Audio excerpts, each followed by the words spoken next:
My name is John Davidson. I've been the executive director at Crossroads since 2010. Many people know that we've switched from juvenile justice to foster care in 2012. The statistics on foster care kids is that 1 in 4 boys in the nation by the age of 22 will be homeless, 1 in 5 will be incarcerated. Not good numbers. We are an experimental program. This has never been done before. We're taking the difficult to place teen boys. Many of them have been to multiple placements. On average, the last time I looked, our kids have been to 14 different foster placements.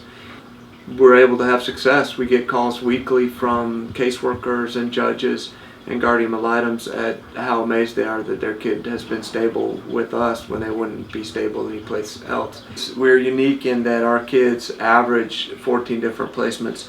Currently have 2 that have been to over 30 different placements and 2 that have been over 50 different placements. One of those kids entered foster care at the age of 1.5 years. The other thing is that we use a personal growth model which encompasses mental health counseling, behavior modification, and education. We do our education on site. That's part of our behavior modification. Foster care has been interesting. This has been interesting for me. It's been an interesting study in human behavior. Florida has one of the best foster care systems in the nation, believe it or not, but they still have some issues on how they treat kids. Recently I had a kid that was supposed to go to court across the state, and they called us to say he was not coming back. And if you just think about that for a second, he lived here for 3 months and didn't get a chance to say goodbye to any of his friends or any of the staff. That's just not natural. If you were going to take your child somewhere and they weren't going to return for a while, you'd let them say goodbye. And that's just a standard sort of thought process that can be prevalent in the foster care system. So we're hoping to make some changes in those lines of thinking. Well, the kid that graduated in May lives now in Punta Gorda, and he has his own mentor, Penny Deutsch. If she wasn't mentoring him, though, I'm 100% confident he'd be homeless by now, because she has helped him through some difficult transitionary times, both in school and with his aftercare independent living specialist, caseworker. So that's the kind of things we're doing. We're following the kids beyond the time that they're here at Crossroads. We're staying with them. One of the good things about mental health treatment is we have a lot of kids that come in with different crises. They might not know how to use different coping techniques. And one of the things that we get to see is their transformation with using those coping techniques. They might get into a difficult situation and you see them using active listening skills, decision-making skills, those types of things.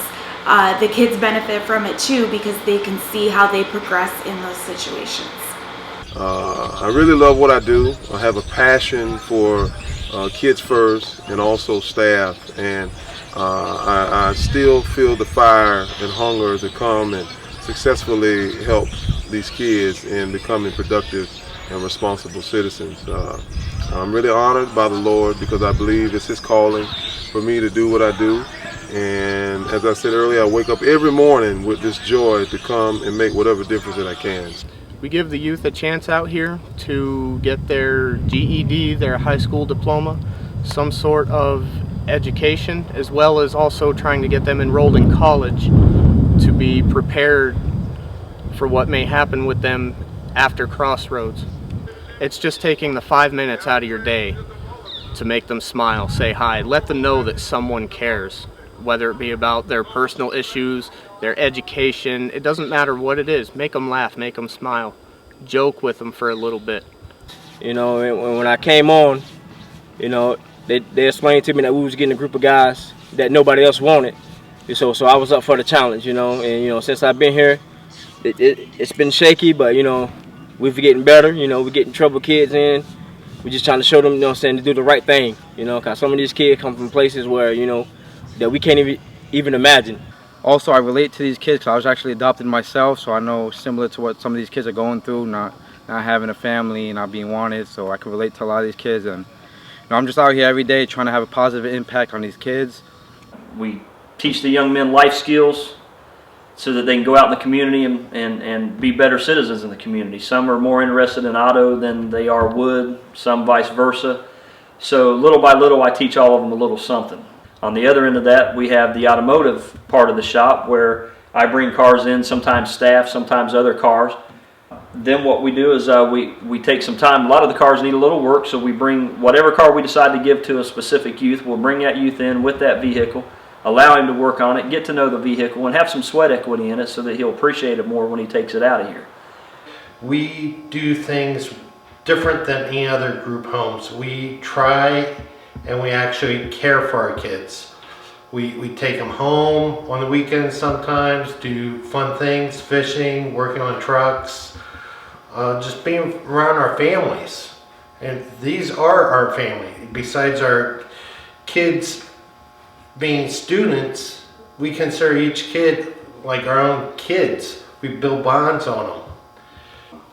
What we do here is for our kids, we try to show them there's so much more out in the world. We better them, we give them the life skills that we need.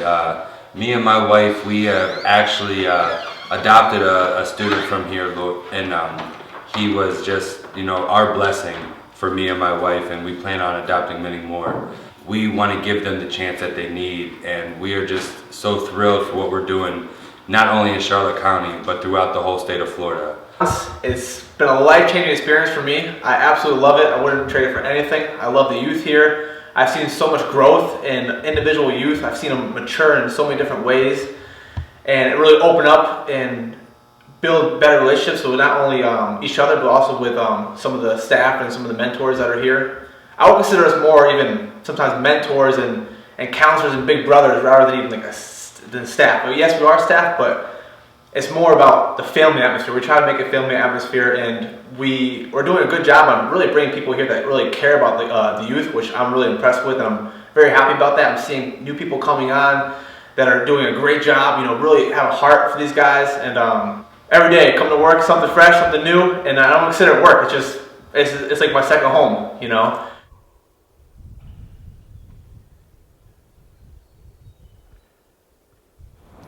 Hello, my name is Dakota. I'm here at the Punta Gorda Police Station.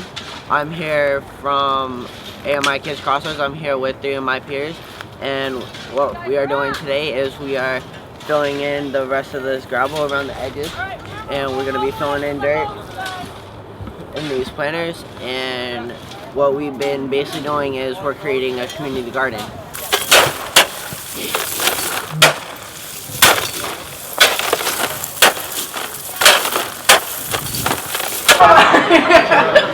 I don't know. Damien told me there was no more. Hey, Damien told me there was no more.